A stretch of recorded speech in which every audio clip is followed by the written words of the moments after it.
Breaking from Westminster, a scene that has defined British democracy for centuries, protest and public pressure. In recent years, the UK has witnessed some of the largest demonstrations in its modern history.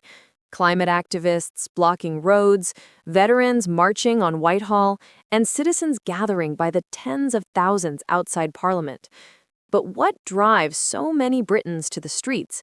And how does the government legally and practically respond?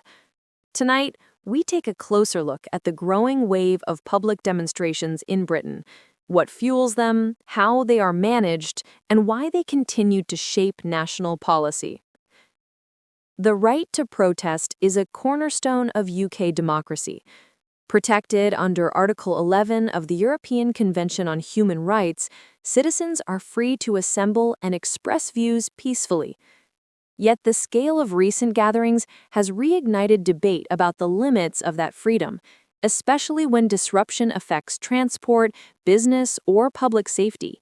From environmental blockades in central London to marches demanding government accountability, demonstrations are both a symbol of engagement and a test of authority. Experts note that modern protests combine traditional march and chant energy with social media coordination, allowing thousands to mobilize within hours. The Metropolitan Police bear the primary responsibility for managing large demonstrations in the capital. Their goal is to maintain public order while preserving the right to protest. Commanders now deploy specialized gold, silver, bronze frameworks. Gold sets strategic objectives, silver manages operations on the ground, and bronze units execute specific tasks.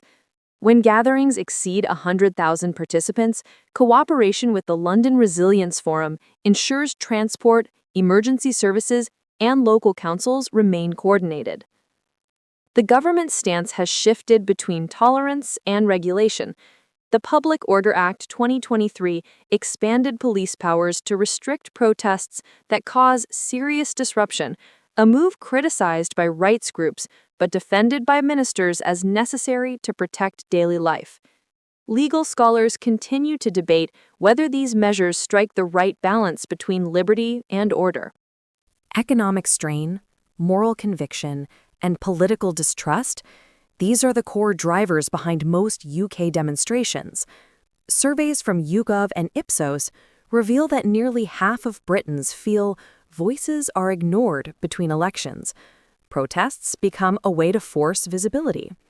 When wages stagnate or services decline, people gather not only for ideology, but for survival and dignity. Sociologists describe this as participatory democracy in crisis, citizens engaging directly because representative channels feel blocked. Media framing often determines whether a protest is seen as heroic or chaotic. Television coverage tends to focus on disruption, blocked roads, police clashes, while digital outlets highlight moral or generational motives. Analysts at the Reuters Institute warn that this framing gap fuels polarization. Balanced reporting, they argue, is crucial. It keeps both authority and activism accountable. As Britain faces overlapping challenges, economic, environmental, and political, mass demonstrations are likely to continue. The question is not whether protests will happen, but how society will negotiate them. For the government, the task is maintaining security without silencing dissent. For protesters, it is ensuring passion remains peaceful and purposeful. And for the media, including platforms like this one, the duty is accuracy, separating fact from exaggeration, information from emotion. That, after all, is how democracy endures.